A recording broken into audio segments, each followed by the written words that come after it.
All right, let's talk about polars. This is the lightning-fast DataFrame library that is absolutely taking the data science world by storm. Seriously, it's built for the modern era of just massive datasets. And I'm not kidding when I say it might just change your entire workflow. So let's get into it. You know the feeling, right? We've all been there. You're working away in Pandas, you go to load a kind of big CSV file, and suddenly your laptop sounds like a 747 getting ready for takeoff. The fans just start screaming, your whole machine grinds to a halt, and you're just sitting there, waiting. And that sound, that's a signal. It's the sound of a tool hitting its limits. Look, Pandas has been an incredible workhorse for data science for years, no question. But it just wasn't designed for the sheer size of the data we're all dealing with today. It's hitting a wall. But what if there was a tool designed specifically for this exact problem? Well, there is. Enter polars.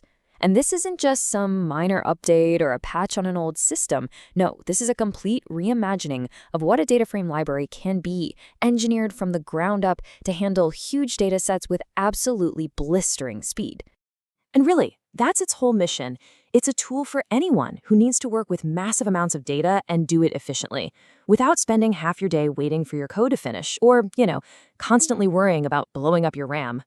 So how does it do it? What's the secret sauce that makes it so ridiculously fast? Well, it's not magic. It's actually a really smart combination of a powerful foundation and some very clever strategies for handling computation. Okay, first off, the engine. Polars is built in Rust, a language that is famous for its raw speed and memory safety. But here's the real game changer. It's natively multi-threaded. So while Pandas is usually chugging along on a single CPU core, Polars is designed to split the work across all the cores in your machine at the same time. It's the difference between one person trying to move a giant pile of bricks and an entire team tackling it all at once.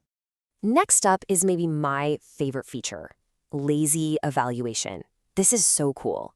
Instead of running each line of your code the second you write it, polars waits. It's kind of like planning a big road trip. You don't just jump in the car and start driving randomly, right? No, you map out the entire route first to find the fastest, most efficient path. Polars does that exact same thing, but for your data operations. So here's how it works. You tell Polars everything you want to do, filter this data, then group by that column, then create this new feature. Polars just kind of nods along, taking notes and building what's called a logical plan. Then it looks at the whole plan and figures out the absolute smartest way to get you the final result, often by skipping steps you wrote that turned out to be unnecessary. It only does the heavy lifting when you finally say, okay, show me the answer. This saves a massive amount of time and memory. And it's got two more superpowers. First, memory mapping. This lets Polars process a 50-gigabyte file on a laptop that only has 16 gigs of RAM. How? It just reads the chunks it needs directly from your hard drive, instead of trying to cram the whole thing into memory. And second, it's built on Apache Arrow. Think of this as a universal language for in-memory data. It means you can pass huge data sets between polars and other tools without any slow, painful conversions. It just works. Okay, so you're probably thinking, this sounds great, it's powerful, it's fast, but am I going to have to spend the next 6 months learning a whole new system from scratch? And the answer is a resounding no. The creators were incredibly smart about this. The API was intentionally designed to feel incredibly familiar if you're coming from Pandas. All those functions you know and love, read CSV, filter, group by, they're all there. Honestly, you can probably get up and running with polars in an afternoon just using what you already know. But there is one key philosophical shift you need to wrap your head around. So in Pandas, data frames are mutable.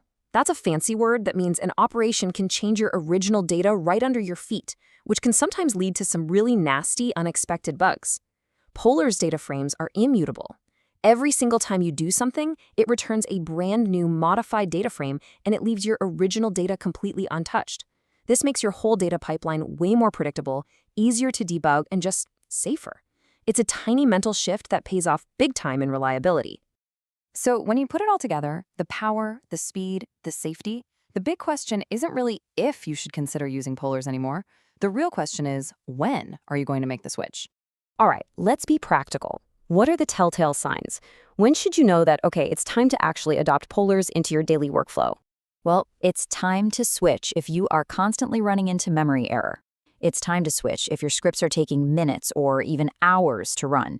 It's definitely time if you're building serious production-grade data pipelines where speed and predictability are non-negotiable.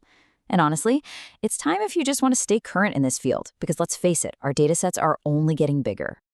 To put it bluntly, the performance gains here are so massive that major companies have already moved their production systems over. If you're not even exploring polars at this point, you are missing out on a tool that is rapidly becoming the new standard. You're already falling behind. So here's the bottom line. The scale of data is not getting smaller. The need for speed is not going away. Polars was built for this new reality. So the question to leave you with isn't if you'll eventually need a tool this powerful, it's when, and how much time and frustration you could save by starting to use it today.